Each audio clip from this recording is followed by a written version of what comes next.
Hey guys, how you doing?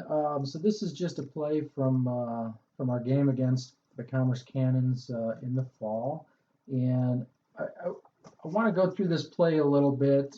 There's some good things that happen in this play, and then there's some not so great things that happen, and it kind of gets out of hand. But it's a good play to illustrate maybe some things that we can do just a little bit differently, and may help us quite a bit, and also show kind of what happens when we let things get out of hand a little bit. So um, the situation here, there's a guy on first. You can see here's the guy on first. You can't see the batter. The umpire's here. You just roll this forward, so you can see we've got a batter up and there's nobody out in this situation. Okay, we got Mason on the mound. He's pitching, and I'm going to roll it forward a little bit. So, but at this point, before every pitch, everyone on the field should be thinking, all right, what should I do if the ball's hit to me? Right. So that's what I want you guys thinking. Um, One thing I'm going to show here, because the ball is actually going to be hit out here to right field, but I want you to look at the spacing we've got with our outfielders. So we've got Travis out here in left field, and Drew's in center, and Easton is out here in right field. And the first thing I notice on this play, the ball is actually going to be hit over here, but it seems like Easton should be probably about right here where my cursor is at. Okay. Um, that's one thing that if we'd have done a little bit differently on this play, just our positioning, we probably would have had a different outcome. So I'm going to let the play roll a little bit. All right, and so here comes the pitch, and the ball's hit out there. So let me just rewind that just a little bit. You can see if Easton were standing here, it probably would have been a very easy play to field, right? He might have actually even caught it, but it ends up getting by him, right? And so you can see here now, if I pause it right here, you can see we did a great job. I think this is Steven playing second base. You can look at him; he's in great position to be the cutoff. Um, and you've got Jackson here. Jackson, you should probably be on second base at this point. And then Easton's got the ball now.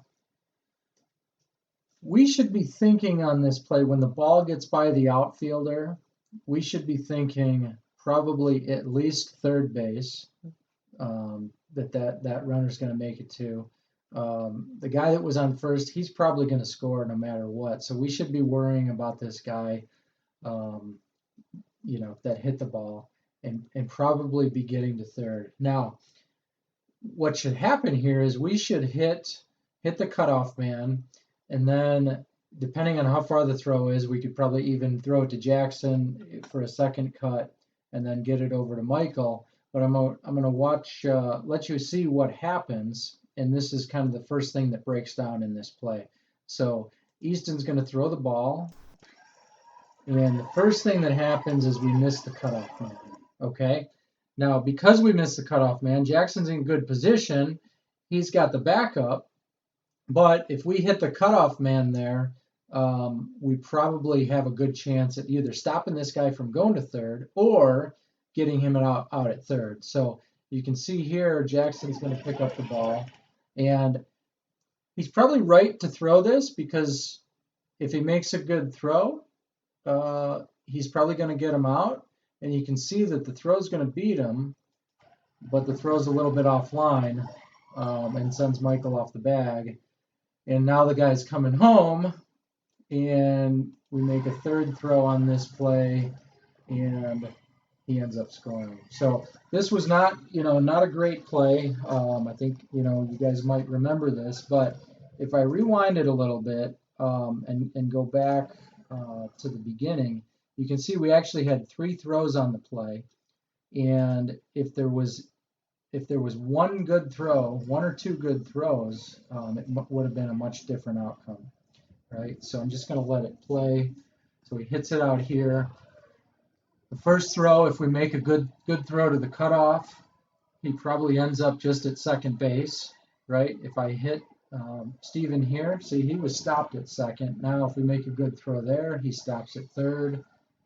And then eventually, if we make a good throw, all three, both of those throws ended up beating him to the base.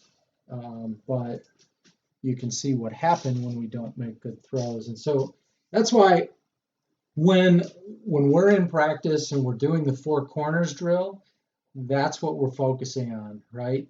Is that you guys catch the ball and you throw it and you try to hit each other in the chest, right? And catch the ball. So because this is what can happen if we don't do that. We end up with home runs instead of outs, or guys advancing bases that we could have stopped them at. So that's all. So let's we'll continue to work on our throws, but that is the why behind what we're doing in practice.